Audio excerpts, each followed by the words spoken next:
It's video. It's a video. What the podcast is ruined. Great. No, I was just like, I can't do anything about it, so hopefully it's not that crazy. I'm horrific. Yeah. I'm horrific. God, idiots, don't look at me.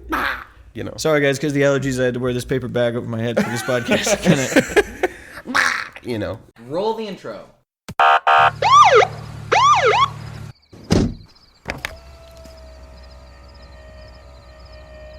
Evening, officer. Is something wrong? Just keep your hands where I can see them. Routine traffic stop.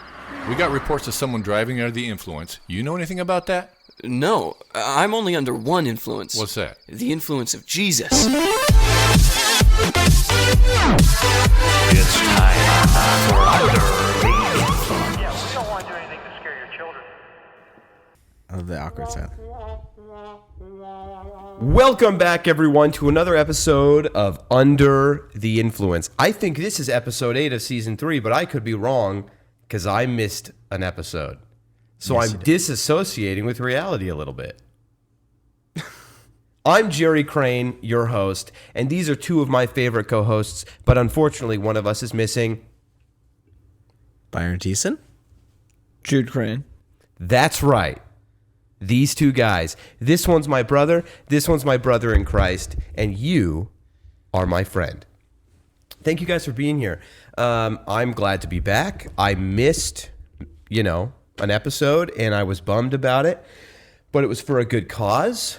I heard that they talked about some things that I would have loved to be a part of, but sometimes you can't always get what you want. You can try sometimes, but sometimes you just get what you need.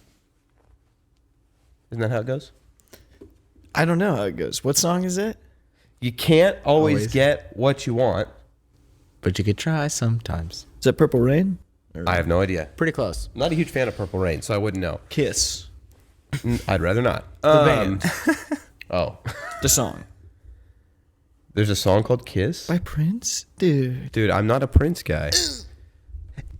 That's It Michael literally Jackson. goes... Kiss. Oh. And then a bunch of weird Cool. Well, this is fun. noises. Let's hit things off real quick with a recap of how we're all doing and feeling. Byron, how you doing? Good. Having All right. fun. Being safe. You're being safe? Yeah. So you're wearing a mask? No, I am. Because if you don't wear a mask, you're not being safe. I'm always wearing a mask. An emotional one. Emotional mask. Yeah. Well, here, Jude, this is a safe place. It's a safe space, excuse me. You could take your masks off. Wow. The audio on this is all the way down. No wonder I couldn't hear anything. Whoa. Oh, wait. Yeah, you were like really hot there for a Whoa, second. you guys are in my Yeah, ears I- now. I It's figured too that I much. was. I hate it. I was like, man, I can't hear just about anything. There's a weird echo now, though. So You are half deaf, aren't you? Like confirmed, diagnosed, proven, excuse you. geographically Yes. proven, No. Yep. genomic. No. Nicolas Cage in National Treasure 2. I don't know where I was going to go with that. I was like trying so hard to just say something random and funny, but Jude, how you doing? How you feeling? Miserable. That's a bummer. Did you take an allergy pill? No. Go grab I one. forgot to take an allergy pill. That's why I'm miserable. We're just That's gonna what cut you real do. Love quick. the weather. They're in that little pocket over there. So Byron, I know I Yeah. already asked you this, but I'm doing well. Good. It's been a weird day. I feel there's a little pocket right there. Nope, it's the other one. Nope, that's Advil. Sorry, listener. We like to keep it real with you. Non-drowsy. This is the good stuff. That is. I believe it's 24 hours as well, which means for the first 3 hours you'll feel nothing, in the last 8 you'll feel nothing. That's pretty much how it works. Yeah, I always go for the 12-hour. Yeah, good, nice. You have anything to drink that with? It's allergy season. It's really hidden. You're looking at like the 3 people who suffer the most from allergies on this episode. I've suffered probably So- more than anyone else. Have you guys tried the nasal You spray? victim. Yeah, I'm the one that told you about it, right? I've started. I think so. Maybe. Yeah, the clear with an X stuff. Not the. I'm using. Hold on. Flonase. Clear with an X? Oh, okay. That don't Flonase. make a lick of sense. It's clear spelled with Xlear. Great. Because I've been using Flonase Clear. and Claritin. and I'm like, life is so good. You're like taking Claritin. Yeah, Right, yeah. or like a 24-hour oral and then a nasal. Are you doing Claritin D? No, That's the one that I think you have to go to like a pharmacy for. Yeah. It's great. that stuff is That's what I need. glorious. That's what I do. I do 12-hour Claritin D, and then I spray my nose with some. They do a Claritin D with Sudafed. Yeah, Is that what you're using for that's the D? Claritin D. Is it Claritin? Yeah. Okay, we'll see. But that stuff is pretty amazing. Yeah. I definitely do not have a prescription. Don't say it like it's something weird though. You I've keep never saying, been happier. Yeah, Byron keeps going. That stuff. Whoa, that stuff. Is I want to pretty feel good." like As if how it's I like feel on that Ecstasy stuff or more than something. I want to feel like I feel off that stuff. Is that bad? I don't ever want to exist off that stuff. is Oh, what I'm that's saying. bad. That's bad. I will never stop taking Claritin D. Oh, that's bad. That's Yeah. what I'm saying. Is that bad? No, that is bad. Yeah. But during allergy You want to get a season, little it's beyond so- that, then that's fine. Oh, okay. During allergy season, it's so nice though. Like, Yes. you can actually breathe. You actually can see out of your eyeballs. You're not scratching your face because you're like, I hate my life. Yeah, exactly. That's how Jude is when he doesn't get any. Yep. That's how he is. Well, hot dang. Hot I'm dang. glad we're all doing good. We sound better than the last episode I was on. Levi and I were dying of like nasal decongestion or congestion and all that. And I was like, and then Last in the middle of the episode? recording, I was like, wait. No. Wait, I blew my what? nose. Please do that one again. No, the recording I went. Retake. Poop. I blew my nose. That's what that was supposed to sound like. He's Yeah, he's it's- pooping now. Yeah. In the middle of the recording, I just went, you know. Sorry, guys. Sorry. Allergies. Allergies. Super sorry about that. No, that's not what happened at all. But I will say, that was the last episode I was on. When you guys recorded the last episode, I do have a funny story. Oh, no. So while you guys were recording and creating content, I was gathering preparatory information for future content. So it doesn't feel like I really missed out, you know. Well. But we'll get to that later. Oh no. Let's start this episode off. We got some of the important stuff out of the way, which was just kind of like warming up our brains and our voices and our eyeballs. Does my hair look crazy right now, Byron? Pretty It good. actually looks good. Pretty good. Head on. You look like Sweet. a Rooster. the type of soldiers that would go into the army, but they're like fencers, and so they'd wear a helmet that covers their nose, and it just has a Helmet that just covers their nose? tuft of hair. Well, it's like it Like, goes he on has and like it a just goes mohawk. thunk. Kind And of it's no, not a mohawk, just a. oh, It's yeah, got that. a. What is it? There's a word for it actually. That Oh, flame of hair. a goose. It kind of looks like that. No, But you're I not don't know wearing why. any armor, and you don't have a sword. For some reason, as the weather gets warmer, my hair starts getting curlier and poofier, and it's a little long. And so I looked in the mirror when I went to the bathroom before we started this, and I was like, "It's video. It's a video. What am I gonna-" is ruined. Great. No, I was just like, I can't do anything about it. So hopefully, it's not that crazy. I'm horrific. Yeah, I'm horrific. I'm idiots. Don't look at me. you know. Sorry, guys, because the allergies, I had to wear this paper bag over my head for this podcast. You know. In the movie The Labyrinth, there's like those swamp bird people that like take their heads off and start playing catch with them, and then they crawl Yeah. up and around, and that's just kind of what I'm imagining. And that was horrifying. I've never seen it. Terrified. You've seen Labyrinth. You had to. No, I have seen not. Labyrinth. The Power of the Bay. The David Bowie one. What? The David Bowie movie. Yeah, David Yeah. Bowie. I've never seen it. Really? I just could have swore we watched it I've when we lived started together. it. Never finish it. I think it's bad. It's not. I forgot. why it's the bad? 3 things Jerry hates: Christmas. No, single mothers no. and the Labyrinth. You forgot the fourth one, according to you. That one Jerry hates. It's a specific group of people that on this podcast Jude has insinuated I No, hate, which I do it's not, not. Jerry just doesn't like a specific type of food. hate. Oh no, but I do. I just don't like David Bowie, Really? You Yeah. just don't like David Bowie? Well, you're not gonna like the movie. and the movie's bad. How is it like just It's other just- than yeah? It's one of those cheesy '80s creepy glamour fantasy. Oh, it's a product of its times. Oh, grow up. Therefore, I don't enjoy it because I don't enjoy products of that time. Doesn't make it a bad movie. I don't enjoy Legend either. Dude, come Wait, which on. one's That would be Legend? so cool. Huh? Which one's Legend? Legend's Legend the one has with Tom Tom Cruise. Cruise and that weird like super remember his name. characterized Satan. What's his name? It's like a fantasy He's movie like- about this guy trying to save this unicorn, and Satan wants the unicorn. The Darkness.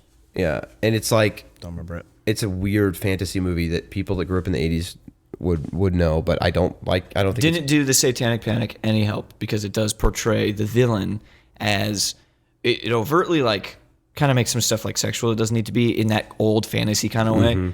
And then also the villain is portrayed in a way that is in a similar way to like I was talking about Dahmer way long ago, where they didn't romanticize the show because they didn't make it look like he just had a great life, but they almost like beautified it or sexualized it in a way that's and they kind of do that with the villain, where it's like instead of simply choosing this interesting character, powerful character as an antagonistic force, they add layers of like just things that make you kind of want to like him and like in a way that I think is just unnecessary.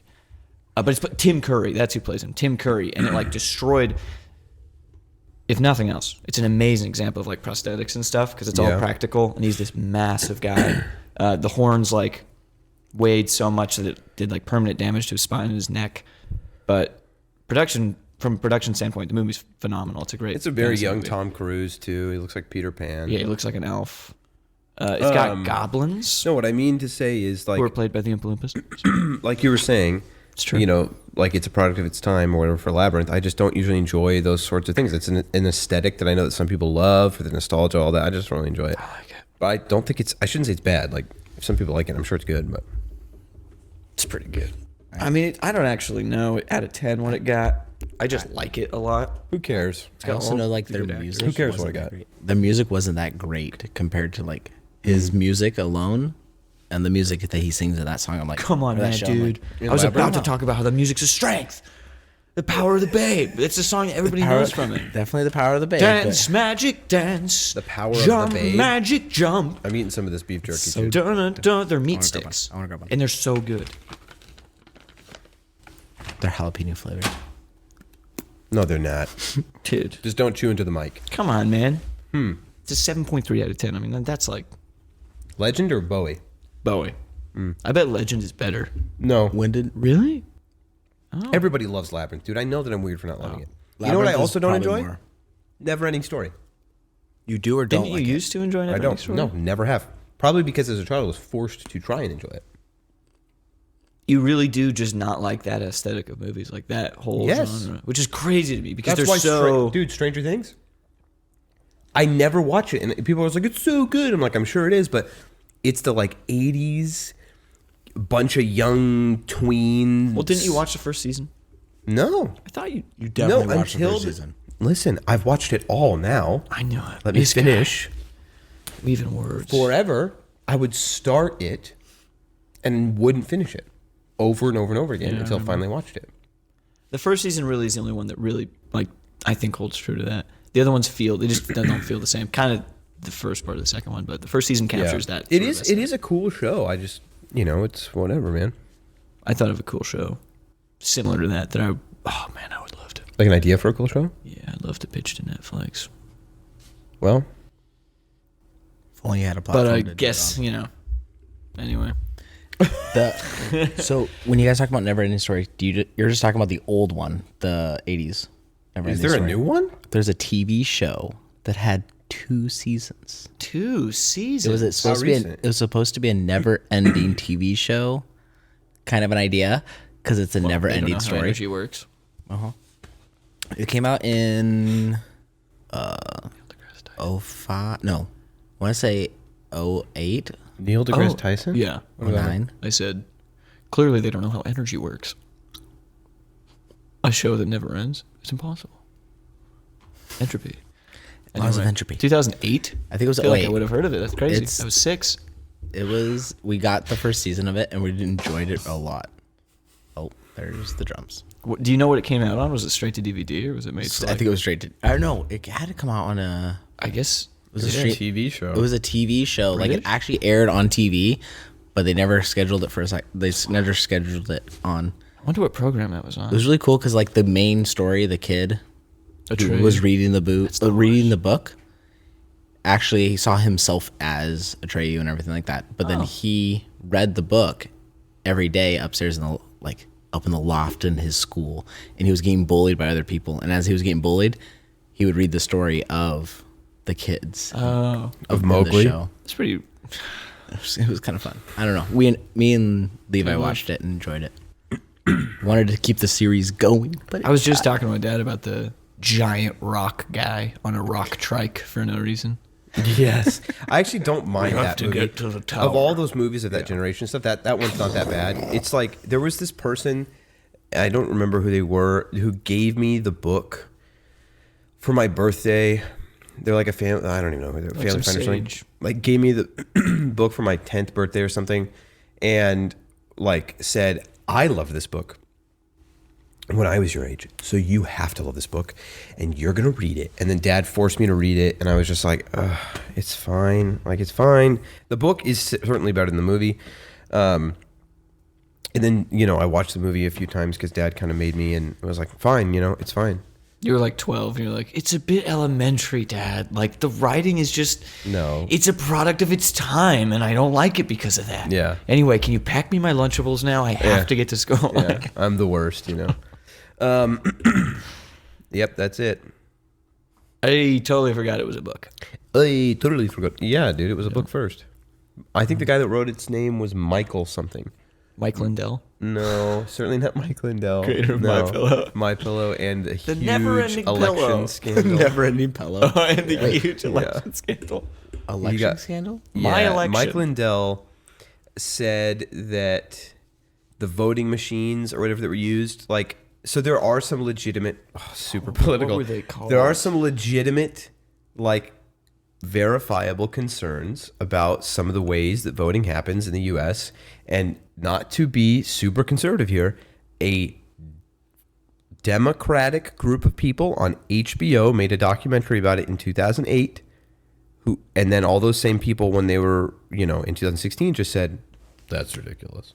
So there are some verifiable ways that they showed, this guy showed himself hacking into it with super, super easy hacking into it and changing votes and all this stuff. So I think building on that, people like Mike Lindell were just like, well, then it definitely happened. And then I guess he was proven wrong and a huge lawsuit happened, all this stuff. Because he said definitively, yeah, black and white, it happened and I will prove it. And Yeah. then it was like, he couldn't prove it, I think, to the extent he was saying. so then it's slander, because then you're like, Yeah. uh-oh. And then, because it's a giant corporation that makes the machines, which is what he actually went after, and so they Yeah. went after him. And now And there also, are no he's a more little bit pillows. he also was just not right about everything he was saying. There might have been a nugget of truth in there somewhere, or the possibility of it. But Yeah. it's why you don't say oh, this could have happened. I wonder if it did, and then go, this happened. Yeah. It's kind of one of the reasons you don't absolutely asphyxiate and put out all conspiracy theories, because a conspiracy theory is just a theory. Those should be around. People should just be questioning things, but It's just a theory. you're a you just got conspiracy theory. next time on conspiracy theory, January 6th and Five Nights at Freddy's. What do they have in common? Game theory. Well, what was I saying? Mike Lindell. Like every radical thing, there's probably a nugget of truth in there. Just Yeah, I wouldn't even call him a radical necessarily, but most well, people he said would. some pretty radical stuff Oh, he about did? Radical. just purely the election. I'm not saying Oh, he's really? a fascist. I would never say anybody is a fascist. fascist because that's terrible. With good say it. behavior, he got off early, and they were just like, "You can never own a pillow again." He's like, But my pillow. He has to retitle it Your Pillow. "Your pillow." He can still sell them though. Yeah. The Your Pillow. I wish I could use it. He's just huge bags. I haven't slept in 8 days. No, and the camera's looking at him, and he's holding the pillow, just and then somebody slaps it out of his hand. Sorry. Yeah, they give him a cease and He can't put his desist. head on the pillow. at His all. ankle monitor goes off. He's like, It's on his neck. So it's Mike, we're sensing a pillow. he has a restraining order with pillows. That's just the arm of the couch, I swear. Mike, we sense down. Those are feathers in there, Mike. Yeah. Mr. Lindell? Mr. Lindell? Mr. Lindell? We're coming in. Mike Lindell, we need you to take out a group of rogue terrorists. That's more what I was getting at. Like, they're like, either you get 20 minutes with your pillow if you can take out the January 6th. We made a list of everyone that was videotaped on January 6th. the QAnon shaman, take him out. No, these are my people. Mike Lindell, if you want to see your pillows again, you will find the guy in the Viking helmet. The QAnon What a shaman is what movie. it's called. The QAnon shaman. Yeah. So you come to me, Mike, at the Capitol. I'd watch that. Yeah. In a weird way, so would I.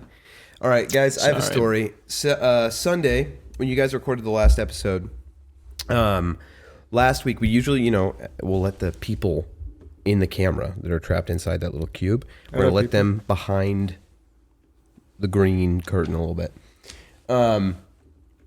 Just so people know, we usually try and record on Thursdays in the evening. If we can't do Thursdays, we'll pick up an episode on Sunday afternoon after church. Last week it was super busy. Nobody could do it Thursday, or maybe like one person could, but we didn't do it Thursday. And then I wasn't going to be able to no one was going to be able to make it up Friday or Saturday, and I wouldn't be able to make it on Sunday. So I'm like, you know what? You guys just do one without me. We can do them with 3 people. We never talked about Levi not being here. He's not here. We did say he's not, but we didn't say why. Levi had other stuff going on, and this is what's great about having... Whoa, that's weird. Now I'm only hearing my voice. Yeah, that's so weird. Both of them, you guys both muted your mic. It's fine, but it's super weird. Yeah. It's super clean. Yeah, isn't that weird? So because we have 4 people on the show now, we can do 3-person episodes like we did before. And, like somebody can be gone and it's fine, basically is what I'm saying. I haven't been absent from one, but I was like, you guys can just, do one without me. And the reason was because I had something going on Sunday. I had a family dinner with Perry's family, and we do that once a month. And we've been going through like a bunch of different countries or like different cultures and stuff, and doing food from those countries and cooking it. So we each have to pick a recipe and like kind of challenge ourselves to make something interesting. Like a couple times we've done, just different things. Like one time we did, I literally can't remember any, but I don't know why. I literally can't remember any of them except for the one we just did, which was British. So does every member of the family create a dish for the dinner? So it's like a family dinner where you would bring something. Like a potluck? Kind of. Like someone will be like, I'm doing... So for the British one, someone did shepherd's pie. I did British sausage rolls. Somebody did beans on toast. Somebody else did mashed peas. Things like that. The first one I was a part of, I don't remember what the food group was. It doesn't matter. Next time we're doing Filipino food. Super excited about that because, we grew up eating Filipino food all the time because Mimi and Gaga grew up in the Philippines and everything. And so next time I'm making adobo chicken, someone else is doing lumpia, someone will probably do bihon, things like that. Sounds so good. I know, dude. You should do the fermented egg. Balut? It's not fermented. It is fertilized. Fertilized. Yeah, I knew that. I jokingly said that, and they all like dogpiled me. How dare you? It's not. It's fermented. It's fertilized. Yeah, that's what they all sound like. Sorry, I love them. I should not. My, impressions are never flattering. I don't think they're going to be bothered, but some of them One do time, watch my the brother show. was like, "Hey, Jude, I need to get." Like, no one ever does an impression. That's European Dead Zone. like, my brother, Jerry. Yeah. But it was super fun. We did British food, had a blast. But I need to update you guys. I was hoping Levi would be here for this because he, I think especially, would get an absolute kick out of this. And I could save it, but I'm not going to. Awesome. You remember a while back, and the podcast listeners will remember this if they are old-time fans. There was a time where I was at Perry's family's house. But it was her mom's house. This time, I'm at her sister and her brother-in-law's house. But the first time I was at her mom's house, sitting on a rocking chair, and one of the twins, her nieces, sat on my lap on this leg right here. We're rocking back and forth in the rocking chair, joking and laughing. And she laughed so hard, she peed her pants, wasn't wearing a diaper, and it soaked my leg. And then I went to Bible study afterward. Remember that? Oh, I remember that. Were you on the podcast that episode? I was not. You were just at Bible study. I was at Bible study. Well, you're on the podcast for this one. Oh, That particular twin took it up a notch. oh, Oh, thank goodness. game on. Yeah. I hope it's okay that I tell this story. They didn't mind when I told the last one. But I adore those girls. I think that they are so great. They're adorable. They're so sweet. And I absolutely love them. And they are just a blast. Like every time I see them, they don't call me Jerry. They call me Derry. So like I walk in and they're like, Derry. And then they run up and give me a hug. And then I like swing them around and stuff. And What'd you call me? Call me a cow? No, it's like distinctly the way they say it. It isn't like dairy cow. It's dairy. So it's like Derry. Yeah. It's literally just switching the J for a D. It's so Dairy. funny. Dairy. Yeah. But when they come running up to me, I always like, I pick them up and swing them around and stuff. It's so fun. I can't resist. And we had a bunch of food. And one of them comes running up to me, and it happens to be the same one as this previous accident. She runs up. I pick her up like you would hold a baby kind of, and I'm like swinging her around like an airplane, you know? And here, Jude, stand up. I'll demonstrate with you. Just completely limp like Joe Swanson. That would be funny. So we're standing in the kitchen, and it's Celeste, Perry's sister, this particular child's mother, and Perry cooking, and I finished cooking my dish or whatever, or it might have been later. I don't remember what we were doing in there. For whatever reason, we're in there, and Perry's standing in front of the oven. Celeste is right here. I'm right here. Twin comes running in. I don't know if they're okay with me saying the girl's name, so I'm not going to. She comes running in. I go to John. Yep. She comes running in. I go, hey, I grab her and I swing her around. It's super. She's laughing and having fun and like looking at me and like, ah, you know, and then I'm like holding there for a second and she's kind of like giggling, and then I set her down and I'm like, man, something kind of smells funky in here. But my smeller is kind of messed up. So every now and then it doesn't work real well. So I'm like, whatever, you know, sometimes like things just smell bad, but they're not really bad smells, because ever since COVID, my sense of smell and taste is like weird. Like so sometimes Yeller, sometimes I'll smell dog end. poop in the morning, and then I'll eat something later and it tastes like that smell. It's awful. But your nose used to be so good. It did. I used to have a really good nose. It was amazing. Yeah. Someone would be like, you guys smell it? It smells like, and I'd be like, it smells like this weirdly very specific thing. They're like, whoa, yeah, you're right. I appreciate that. So I'm like, man, something smells funky, but whatever, you know? And then I happened to like wave my hand past my face, and I was like, oh, whoa, that's real bad. What is that? And I look at my hand, nothing on it. But you know, sometimes like a kid poops in their diaper or whatever, and you had your hand near them, and then like the smell seeped into your hand, so you just have to wash your hands. The smell. Yeah, I was like, so I went, oh gosh, like that's so bad. I'm like, well, I guess. And as I'm saying that, Celeste and Perry look at me and they're like, and they start dying laughing, and they can't get words out. I'm like, what? Oh no, she pooped, didn't she? I'm like, where is it? Is it on me? And I look at the ground and I see like a little bit of a smudge on the ground, and my sock like right in it. And I'm like, oh no. But I'm like, why are they laughing like how they're laughing? Like they're laughing uncontrollably. I'm like, what? Did it get on me? And I'm like looking at myself. I don't see it, because imagine I'm like looking down, I'm standing, looking down at myself, so I can see my shirt. You know, I can kind of see the edges of my pants. I'm like, oh, I don't see anything. I'm like, oh, but it smells so bad. Where is it? And Perry's like, you know, can't stop laughing. And I'm like, what? Where is it on me? I see it on my sock, but is it somewhere else? And she goes, your pants. And I like move back or kind of bend down and see, and just all right here. Because I had been holding her like this and like tipping her up, and it like shot out of her diaper. And it was so gross. And I was like, you've got to be kidding me. Your poop hand. Huh? Your poop hand. Oh, D&D podcast reference, yeah. But all over my pants right there. Like, this is so disgusting. And so cleaned it up, sprayed it with disinfectant and all this stuff. Didn't have a change of clothes. Tried on one of Jacob's pairs of basketball shorts, but I'm bigger than he is, so they were like real tight. I would have worn if maybe I was home alone, because nobody had seen it, but it was just a little bit too scandalous. Yeah, like flattering. It was like, it flattering? Well, no, it just like it looked like I work out a lot, because my legs are like. Jerry does have absolute units of legs. So no, but in those shorts, It looked like I did. But if like I was walking, 80s I could gym teacher shirt. I could feel it like squeezing the back of me, just like, and I was like, "Whoa, this is really The uncomfortable." president needs you to climb this rope. So I'm like, Yes, that's exactly what it looked like, dude. white t-shirt.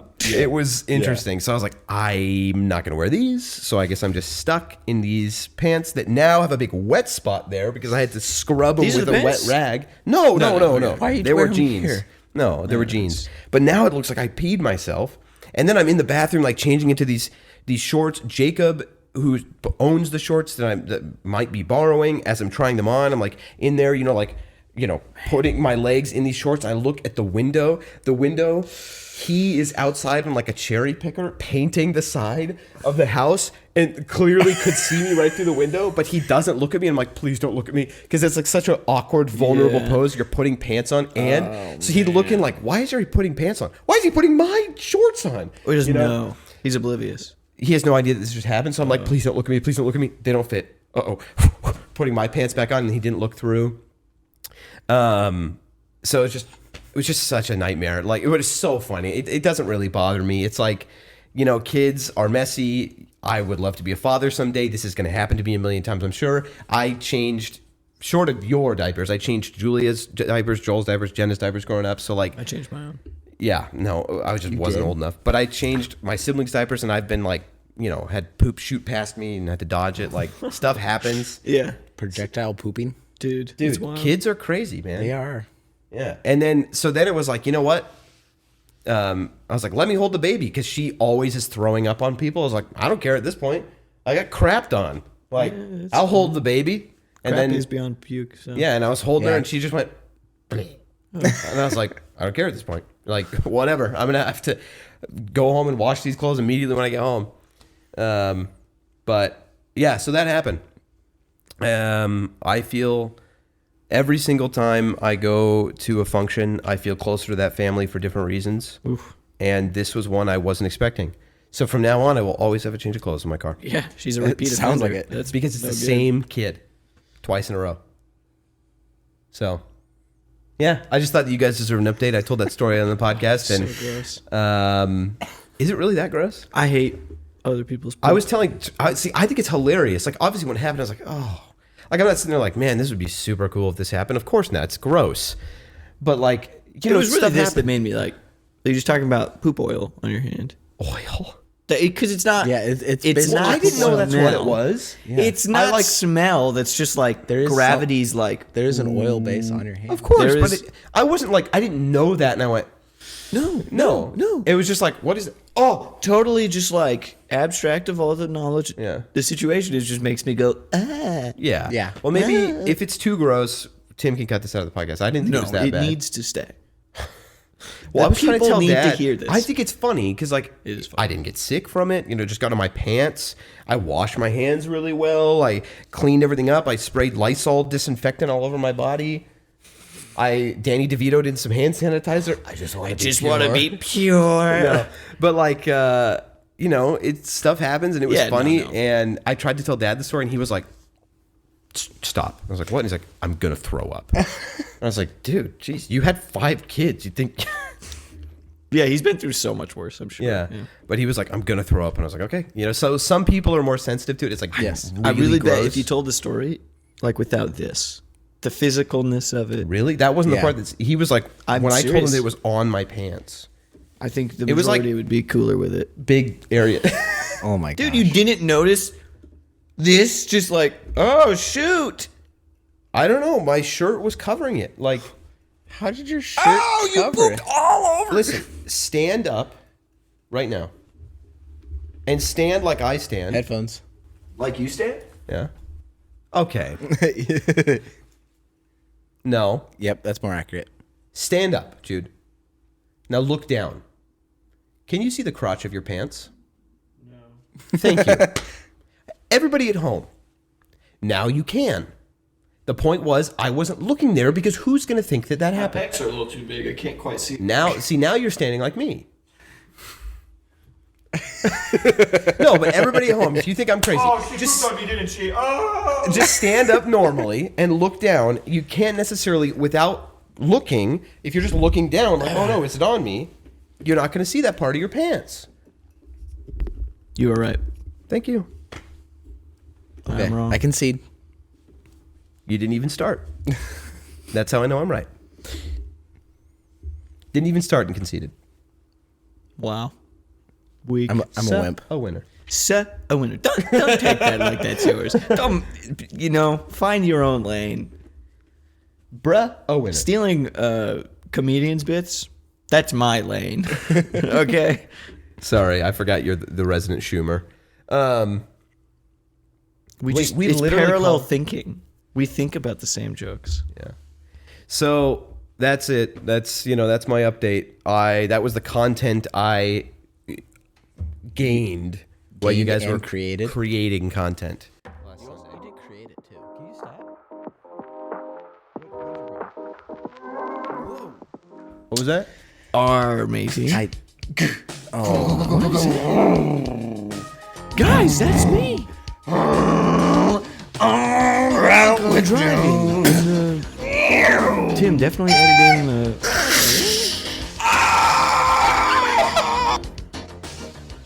Where are we? Oh boy. We're in a whole new world. Don't you dare close your eyes. Wait, do you hear that? Oh, sorry. So, I've got it on route. I think this is the first on video on route. It's not, but Shoot, Definitely really? not. Is that true? This is the first time we've played You it. rarely have them, but we had one on episode 4. But this is the I had first one time we've today. played this in. Yeah. I just felt badly because I can't tell if I got treated rudely at a Dairy Queen. I won't say where. But for one reason or another, I had this little wooden token. Weird. And it said, good for one free, Blizzard. Where would you get a wooden token? That Why did I says get the that? wooden token? We'll visit that later. Okay. Well, I pull up. It's just me. I pull up. Okay, I pull up. Isn't that a meme? Yes, it is the meme. Tim, edit that in. And they're like, hey, how you doing? Good. I've got this coin, and I was just curious. I got a long drive ahead of me. Could I swap it out for a small mint shake? Now, granted, Wait, what did it say you could get with it? A Blizzard? a Blizzard. Now, the small Blizzard, not the mini. It's pretty decent size. Taller than that, I'll tell you that much. Small is more ice cream than I usually want. And then the small shake, super comparable. Super comparable. And less money, but, I'm sure. But I could have been I could be in the wrong, I guess. Because it was free, so I'm saying, hey, I'm getting this free thing. Can I get something else instead? You're not in the wrong just for asking that. If you ask nicely, I was super nice, I think. and then with the understanding that, even say in your asking by said- being like, and if not, that's okay. I'm just curious. I was like, hey, I got to drive. I just want to eat the ice cream. And then the person was like, no, I cannot do that. I was like, oh, my bad. She's like, is there anything else you want? I was like, I'll take a small mint shake, please. And she goes, the token's not I said exchangeable. She's like, it's not exchangeable. I was like, I know.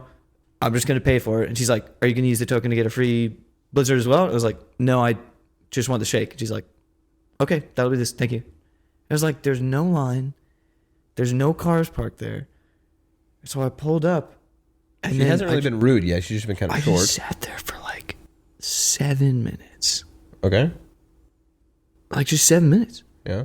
And then she came by and I was like, here you go. And then shut the door. Did they take money? What? Did they take You your didn't money? pay? They gave me the card and she's like, here you go. It was just this very curt, rude. It just felt very rude. I was like, oh, maybe I'm in the wrong because it is a free thing. I see how someone who I think is being a little bit too legalistic could be like, you weren't grateful for what is free. That's really what it felt like. It was, I don't know. I'm not the person that's just reading into her voice because I couldn't read her face and being like, oh, I think she was rude. This was right. you know when someone's being intentionally rude to you. So in my experience, I've found that I've worked a lot in, concessions / food service. And I see drive-thrus more as a concession stand. It's really not like working in a restaurant. No offense if you work at a Taco Bell or whatever. But I think it's way more equatable. like working at a Taco Bell doing drive-thru and that kind of thing, to a concession stand, like for example, like at a ballpark, which is where I worked a lot at that kind of thing, than it is an actual restaurant. Oop. And only because like I think that's fair to it's say. just that kind of style. Also, the concessions we worked at, they were not concession tents. They're built. They've got a grill in the back. They got a walk-in cooler. Like it's like that's what working we're out at talking Taco about Bell when we say concessions. and you're like handing out a window. Like that's why I yeah. say concession stand in that way. But you get a lot of stupid questions, right? Not that yours was, but you get a lot of stupid questions, and often there are things that are out of your control, like either specials or deals or things that are misconceptions or misunderstandings from the customers because of like oversight from whoever's above you that can happen, and you just have to deal with it, right? And you have to be the bearer of bad news, and it's an uncomfortable situation. And so you'll get the question often, and it's very easy to get super annoyed and then be rude, and then later be like, man, I shouldn't be rude, because it's like the customer, if you put yourself in their shoes, they don't know that I've been asked this question 100 times, you know? Yeah. And so like I've been both of those people in that scenario. So it's totally not right for them to be rude to you. But like as someone who's been that person, I don't know that she's been asked this question like 100 times. But whenever I have an experience like you had, where I'm like, that was just rude the way they treated me, because like, and I knew that it might happen, and I tried to do everything I can to make sure that I was in the right, and like just nicely and graciously, you know, all this stuff. I just chalk it up to like, well, doesn't mean it's right for someone to be rude, but I know that I've been rude to people in this situation, and usually it's because I've been asked the same question a bunch of times, and I'm just so tired of telling people no, and then I take out that kind of aggression on those people, and it's not okay. So I forgive them.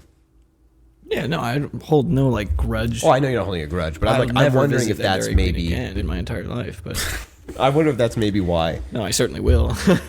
I certainly will visit it again. But I just made me feel bad. Made me feel badly. I was like, Yeah. shoot, man. I don't know. It was a sunny day. It wasn't a particularly nice day, but it was just like, I really tried. Like that was what was so starkly strange to me. It was like I went in it with so much, just like, hey, just curious. Yeah. And then, because the way the conversation flowed, it was the fact that she brought it up twice more. Like she was trying to bring it up. I was like, no, it's really cool. Like I'm not upset, but it just, I don't know. And this is just me. This is all pride. But I got the token for paying for a guy's meal. Like a whole family's meal. I mean, come on. Yeah, well, I would say that is certainly prideful to be like. No, that's not really like the reason behind it. I just think it's funny that it's like she was very adamant about no, and I was like, oh shoot, I didn't realize that. Yeah. She could have, you know, I mean, this is the thing people always say, like she could have been having a bad day or whatever, but it's like, you know, nobody, it's never right to be rude. I bet she was having a bad day because there was no one there, and this isn't sarcasm, but She like there was definitely no one spit in there, your and I visit this Dairy Queen pretty frequently, just about once a week, and I've never seen her before, so she probably got thrown in there last minute because everyone else called out or something dumb, which I definitely get because I've been there. But Oh shoot, what was my thought? I had a thought. I lost it. Maybe she was also trying to cover her own butt, because if she made the milkshake, Oh, that's true, and you're yeah. like, hey, I'm using the token anyway, she'd be like, I can't give this to you, and now they have a wasted product, because she's just like, you can't pay with it. if I just the pulled token, up and I was like, oh shoot, I forgot my wallet, but I do have the token. Yeah, because I could see that. Like, we get that kind of being thing like at caterings all the time. Yeah. Like when someone's like we're doing portion control at the end for the 2 entrees. It's like, hey, either smoked tri-tip or chicken cordon bleu. And they go, oh, can I have both? And you're like, no, we're just doing one or the other, but you can come back for seconds later. It's totally fine. And they go, okay, well then I'll take the chicken. And you always know when they're going to do it. You give them the chicken, they go, and throw some steak on there just give me too. just one of the slices. Or they'll of the be like, tri-tip. ooh, No chicken? Put the steak on there. Oh, actually, you know what? It's already on my plate, but I think I want the chicken. And you know that they're just making that up. And you just have to be like firm about it. And then it's really easy to be rude because it's like, they're trying to trick me and they think they're so sly. Yeah. And you really have to check yourself and check your pride. And it's like, you know. you almost And got you me. just say, But all right. So like there's like this weird kind of adversarial relationship between customers. But here's the thing. Something really interesting that you're pointing out. a lot of people are noticing, especially since COVID, but a lot of people are noticing lately, like everyone is having bad experiences in fast food places. Yeah. Like, especially this generation of people, like your age and younger, or I guess our age and younger, really, but like, they're so rude. They do not want to be there, and they don't care. It's really wild. Because the generation that's there, like that's working those jobs. I think they're just like really rude. And I've been hearing a lot of that lately, and it's very interesting. But it's like nobody can get labor with zero purpose that feel like the common feeling is that they have no purpose. That's the problem. It's like everyone feels like the most worthless generation working the most worthless job, and you expect them to be happy, Jerry? That's what this podcast is really about. But they're all like, you take the generation that feels more than anyone else, we are like, just have no purpose. We're literally just like, what are those things that roll in the wind in Western movies? Tumbleweeds. Is that what they're called? Tumbleweeds? Yes. Yeah, they feel like tumbleweeds. And they're stuck in then those minimum wage jobs, and they're not taught to appreciate work or to like give maximum effort, and then they're not going to be happy. It's like it's a poor system. It's the system. Everything's taking me political. I can't not go political. We live in a society. I'm just kidding. No, but it's sad, and everyone like the whole fast food industry and just like that first tier of service industries, whack. Yeah. No, it's interesting. I was listening to, I think, a podcast or something. Or maybe I just saw a YouTube video that was recommended, and I watched it, and it was like, Gen Z, how do you combat the, like, boomer generation who are all bosses right now, like, and the ones just below boomers, whatever they are? But, like, those people who are all the bosses. Millennials. No.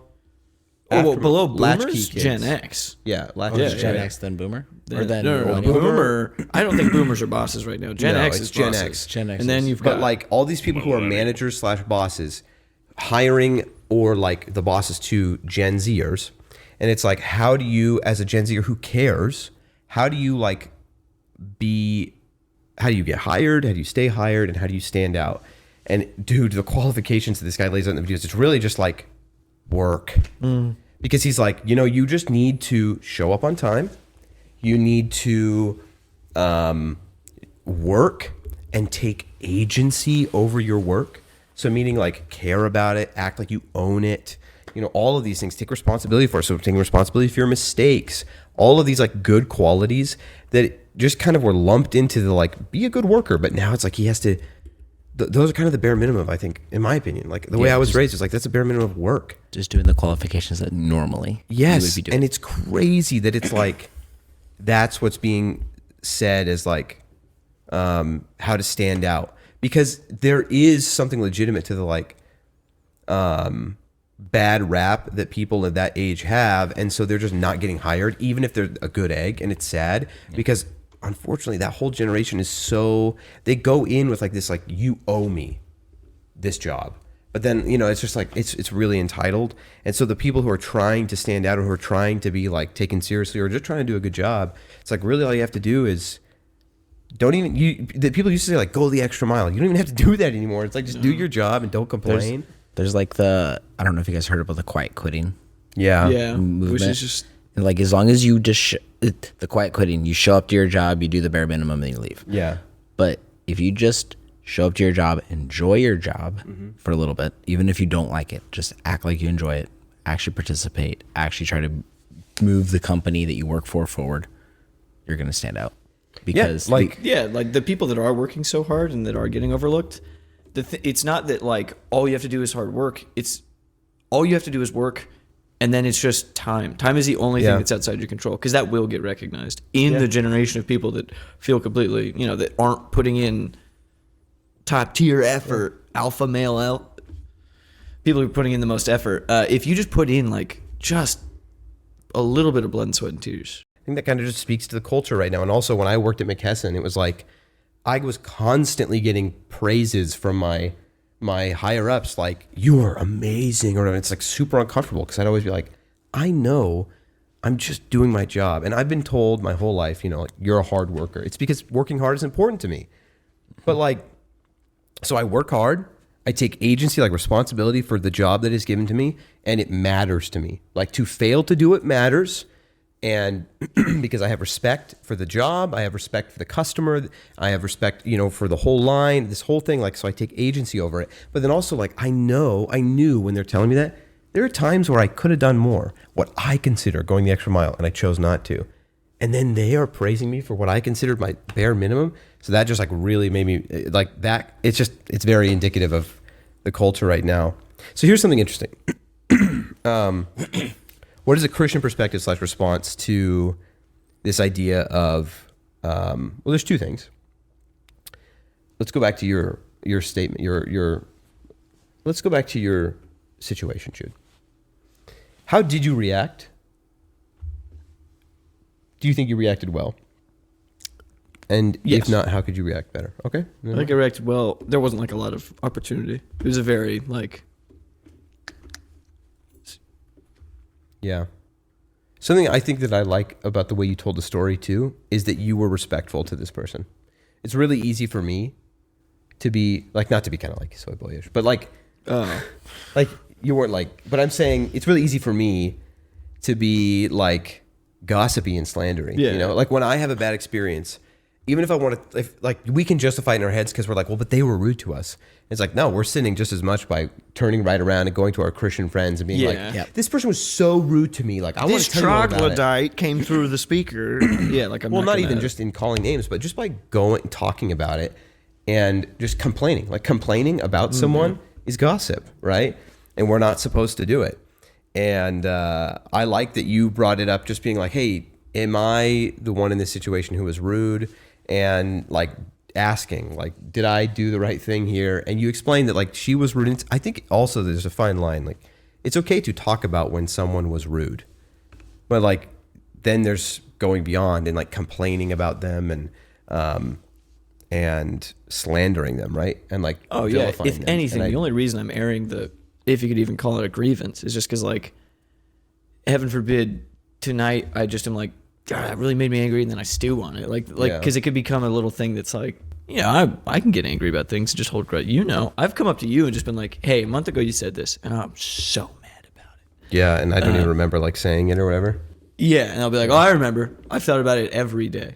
Yeah, that's wild. But like I've done that with people. Well, I don't think I've done that in a while. And like bringing it, I was trying to be respectful to her. Yeah. Yeah. I hope that's a testament of my character, but also I've worked in the food industry, the same thing. So I totally, maybe it's just a built-in response. It's like, I can't really get mad at anyone in the food industry because Yeah, it is We've harder been for me there. to, I often am always like, I just assume, whatever, it's like whatever. 'Cause Yeah. I've been that guy. But then sometimes when somebody is, when I can like, oh no, I've been in this exact situation and they are really overreacting. Like it plays both ways sometimes. And then it's hard for me not to want to be like, dude, grow up or something, because I'm like, I've been exactly where you are. You're fine. But, I just, you had great opportunity to just be loving and forgiving to that person, and I hope you did it right. And I think that there's something to be said there about how we have that opportunity a lot in small things and big things. And I've been listening to Mere Christianity by C.S. Lewis, and he talks about how our true character is really, excuse me, sorry, is really tested and like really comes out when we are surprised, or like he has a specific phrase he uses, and I don't remember what it is, but it's to the effect of like in fight or flight, kind of, like a quick response comes out of us. It's like, it's obvious too, right? Like, if you have a problem with profanity or using profanity, and then you stub your toe, even if you haven't been using profanity for a while, well, that's where you're more likely to slip up, right? Because you're caught off guard, and then you really know, like that's the true nature of your heart. Sorry. And like situations like that, I think it kind of applies too, right? If you look at the macro of the necessity for forgiveness as a believer being when you have been feel betrayed by someone who you love, and they make a decision that feels like, you feel betrayed by it, or they do something and throw you under the bus, or you know that you need to forgive someone, but it's very, very difficult on these rather big things that like have long periods of time leading up to them and all this kind of thing. We talk a lot about that, right? As believers, like we need to forgive people when it's really, really hard. But we need to forgive people when it's easy too, or like when it's like over nothing. And It's that, also- I think, is like the stubbing a toe equivalent of forgiving someone for their character, right? When you're like at a drive-thru, like I just had a similar experience and I was going to talk about it, but at a drive-thru, but mine, I know I acted poorly. And you know, it's like when you do that, and then I was thinking about that. I was thinking about like this. That's why I bring up the C.S. Lewis thing, because it's really funny that this was your story, because I had a very similar experience at a coffee shop and someone was rude to me, and I was definitely right. Like I know I was, because exactly how the menu read, it read a very specific way, and so it totally makes sense that I would not understand, and they were rude and I didn't appreciate it. And then I was like, I handled it well there. I was like, no, it's okay. You know, like the drink is fine, everything. And then I left. But when I got to work, I like complained about it to David and Trevor and was like, dude, they were so rude. Like, it's so ridiculous too. Like I was totally right. And then it kind of sat with me the rest of the day. It's something like inconsequential, but it isn't, right? Because we're called not to gossip and slander, to use good language, to be of good conduct and be forgiving. And even if I was forgiving when she was rude to me, I didn't forgive her, because then I came back, I didn't forget it, right? I complained about it to my friends. And so that's why I equate it to that, because then I was thinking the rest of that day, like, this is kind of like the toe stubbing of forgiveness. Like, I clearly am not good at forgiving, and I clearly do need to work on it. Just because I have maybe examples in my life of big, big things where I was able to forgive someone, or at least I think I was, like, I didn't forgive this lady over this drink discrepancy. Like, no, I'm not perfect, right?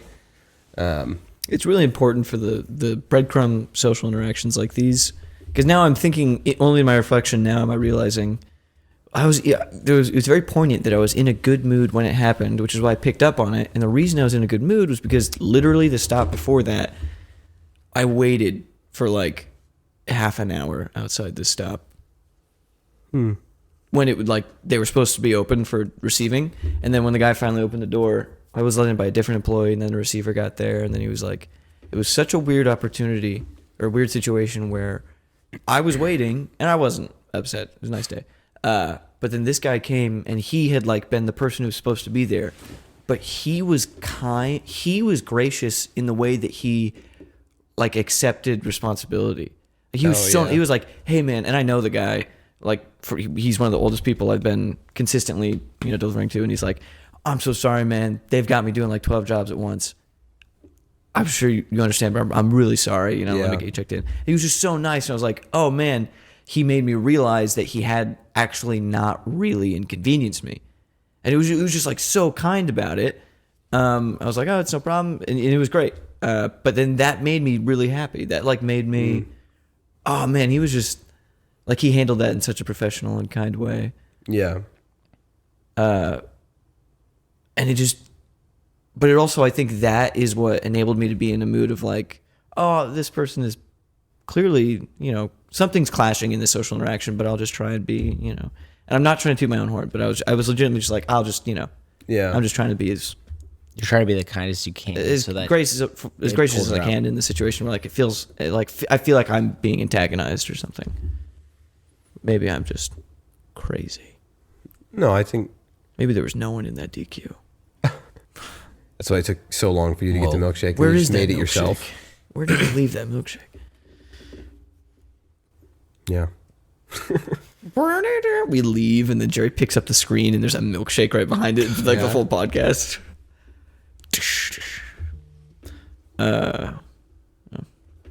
Yeah, I think I think God gives us opportunities to practice the fruit of the Spirit, to practice righteousness all throughout the day.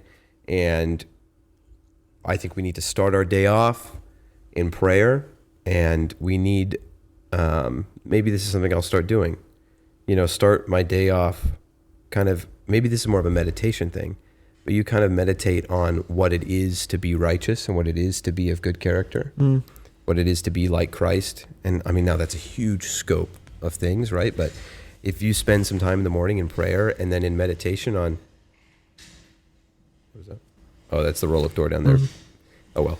Probably going to hear some stuff in the background. Sorry, guys. But maybe spend, in the morning, like that's what we should be doing. That's part of prayer and meditation is like, what does it mean to be like Christ today? Like in my little stuff. And this is something people always say, like, be like Christ in everything you do, like in every little thing. And it's like, yeah, duh.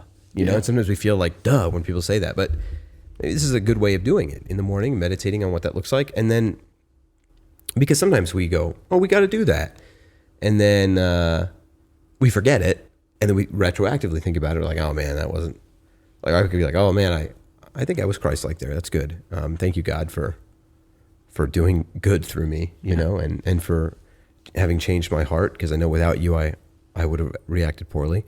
And then the times that we don't, we look back on it and we think, man, I didn't. God, please, will you change my heart and convict me of that? And I ask that I do that in the future correctly.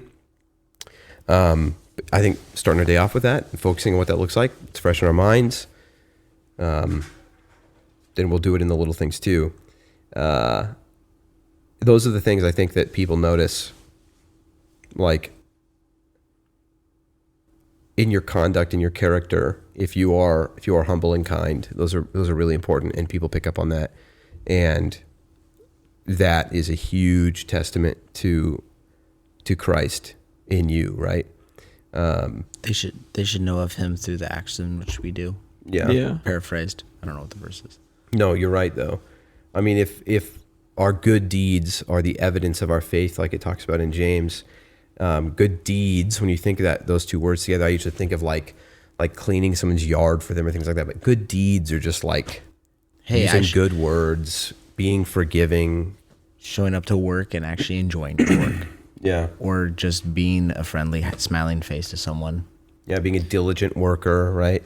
Yeah, don't have break-even interactions. Like, I guess that's what I could have done better. I broke even, right? Right. I didn't go out of my way to be like, I didn't tell her have a nice day. Like, not intentionally, but now I'm realizing, like, don't just break even. Like, especially if someone's you feel is being antagonistic to you, you should go out of your way to be like, not just be as kind as you can, but then almost invest. Like, just barely, just be like, have a really nice, like, have a great day. I didn't do that, and I could have gone further. Yeah. Like, go the extra mile, Yeah. right? Like, don't just like not, like you're saying, don't just not act poorly. Yeah. Act rightly. So Don't it's just like take it goes the slap, along but with, then turn the other cheek and be like give them, Yeah. give everything you can to that. it goes right interaction. along with Gaga's saying, right? Do what's right, but do it well. Do it well. Right? Like, yeah, Don't just do what's right. don't just do what's right. Don't just do the bare minimum, but do what's right and do it well. So, think about those opportunities and think about like, oh, okay, I'm not going to respond poorly or whatever, but I'm actually going to respond with love to this person. Yeah. And yeah, it's difficult though.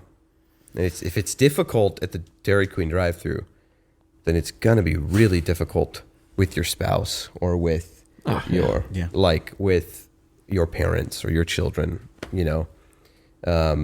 But that's a whole other discussion, right? Like when you have children or something, they're watching you. And if you have children, you're going through the Dairy Queen drive-thru. Like they're watching how you treat that person. You want your children to treat people like that correctly. And yeah, it's crazy. It's crazy. But thank the Lord for his grace. Yeah.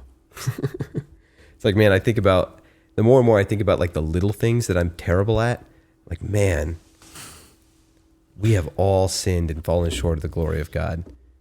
I don't know if I can say in confidence if I would, like, I don't know if I would lay my life down for that woman at Dairy Queen. How much more have I gone against God? Right? Yeah. And Jesus died. That's wild. Yeah. We have all fallen short, right? And I think when we think about that verse, we think there are immediate things that come to our heads, right? And they're like the big things that we've done, or like some of the things that we regret the most, or just like examples of like, yeah, I lied about this, or I hurt this person, or whatever it is. But then it's like, no, even those little things where you just, I came back and gossiped and slandered this person just to feel better about, myself or whatever. And, or you don't forgive someone, you hold that bitterness in your heart for something little. It's like, man, even that. It's like we are so hopeless on our own. But you know, God's grace is so overwhelming. It's incredible. It's beautiful. Think about that this week. You know, think about the big things that you usually think about when you realize that you are depraved and a sinner. But like, Jeez. what? Sorry. No, yeah. But like, also realize that even without those, if you took those things away, you are still lost. What's wrong? I was just asking Byron if you could hear the chord. No, It doesn't look like. barely. A little bit, but not bad. But yeah, just like think about those little things too. Like those separate you from God too. Yeah. It's like that's what integrity is, right? It is being the same at all times, right? To have integrity is like to be honorable in everything. And so like have integrity, man. Like don't just be known for being honest when that honesty is tested in a big way, because not everybody's going to see that. But like be honest in everything. You know, that's what integrity is. Yeah, it's very, very interesting. Anything else to add, guys? If you're practicing integrity, I think you'll start to find that you will approach all things with integrity. That's kind of the sign, right? Yeah. If you're only having integrity when you're in the church environment, but you can't have integrity in a drive-through, it's like Well, that's not integrity then. that's what I'm saying. Like definitely not practicing integrity looks like integrity in everything, not just like It's here. Like I'm just really weak with this thing. It's like integrity, if you're practicing it correctly, affects all things. What were you going to say? learning about Jesus and how to be better in the drive-thru at Dairy Queen. Oh, yeah. Oh yeah. I hope I Yep. see her again. Hmm? I hope I see her again. I hope so, too. I've got What are you this going to do to coin. her? What? I've got this coin, and I'd just like a blizzard. No. Give her the blizzard. Solved. Here you go. Thanks. No. No. No, it'd be like, No, I've no, got no. this coin, Grace. and I want you to have a blizzard. Well, it was a really hot day, so I bet it was I bet it cooled her down. coming on a little hot. No, I do hope, I hope I see her again. I hope I have an opportunity to be kinder than I was. Yeah. Just say, hey, we had an interaction last week. I don't think... And I'm just going to say, I didn't handle it very well, and I'm very sorry. That could have come off as like, we had an interaction last week, and I just want to know if you had thought about it and maybe wanted to apologize. yeah. Because I've thought about Because it. like sometimes that can be misunderstood when you say things like, hey, I forgive you. You know, and they're like, For what? What? Well, yesterday and sometimes you were we really mean rude. it. Yeah, sometimes we mean it that way. It's like I want a loophole to tell them that I think they were rude, but doing it in a Christian way. No, that is the same Fishing, thing. It is the same thing. Fishing for an apology. Yeah, act with integrity, like act in a forgiving manner. To forgive is to love people anyway, right? Yeah. It's like you did this thing. I love you anyway. I'm going to treat you with love regardless of what you have done. And it's because we have been treated with forgiveness, right? We have been forgiven. And because he first loved us, right? And we have this incredible example of it. And so we are to display that as well. And we mess it up. Doesn't mean that we don't focus on trying to do it. But we can kind of twist that sometimes and be like, hey, I just want you to know, last time something happened, but I forgive you. I prayed about it and I forgive you. Hey, you know what? I love you. Thank you for the blizzard. That's what you should do. Thanks. I love you. That would be so funny. Creepy though. I love you. It's I a love you. blank stare. I love you. Thanks. Have a good day. I love you. She's like, it doesn't remember you. It's like, Oh, there's no way she'd remember. Like, I've never seen her, which means she's never seen me. So some bloke comes through in a white van. some bloke. Yeah. I remember you. Here's your shake. Anyway, it's an hour and 26 minutes. Yeah. All right. Anything else, boys? This was a good one. We've said a lot. We've said a lot. All right. Thank you. Gosh. And that's how you end All right, an everybody. episode. Thank you so much for listening and for watching. If you are listening to this on Spotify, there is more to the show over on YouTube. Check it out at youtube.com/@ChristianInfluenceMedia, I think is where you can find it. Or go to our Discord, an even easier way to find us on YouTube. And while you're there on Discord, join it. Enjoy it. Enjoy the community that we provide Under the Influence is a product of a ministry called Christian Influence. Christian Influence is dedicated to seeing Jesus invade the online space. Why? The internet, dark, twisted, and a lot of people are there and consumed by it and are, in our opinion, trapped there. And we want to see the internet as the new mission field, the new island where missionaries are going. How are we doing that? A place of Christian influence. You don't have to be a Christian to be there. We just ask that you follow the rules.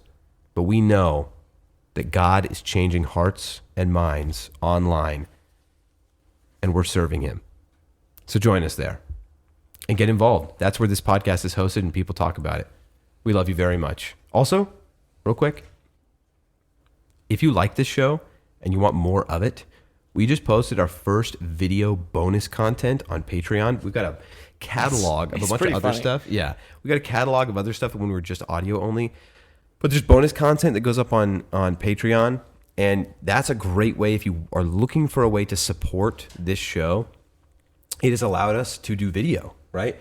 Monetary support has allowed us to upgrade this show for you and make it more interesting and hopefully better. And also that helps fund things like what we're doing with the ministry online. Yeah, Under the Influence is tightly knit with Christian Influence. So funding for us also helps, a myriad of endeavors, unless that would go against any sort of nonprofit contract, in which case it doesn't. None of the funds would ever. Christian Influence is a ministry, and one of the things the ministry does is this podcast. Yes. And this is another way, just like providing a community online for people, this podcast is content for people to enjoy that is supposed to be God-honoring, and that is our goal, right? And sometimes that just means having fun, telling jokes, and hopefully being a good example of Christian values, and maybe not a theological topic on that episode or other episodes. It does have something where we talk about, our life and how we think God has been transformative in it, or how we know God has been transformative. But I say that meaning there are a lot of ways to support the show: liking it on YouTube, leaving comments, letting us know what you enjoy, talking to us on Discord about it, leaving us a 5-star rating on Spotify, or if you want more content and a way to financially support us, go to patreon.com/Christian Influence. All right. Thank you, everybody. We love you very much. Bye. Oh, shoot. Roll the outro. I end the program by saying, you've made this day a special day by just your being you. There's no person in the whole world like you, and I like you just the way you are.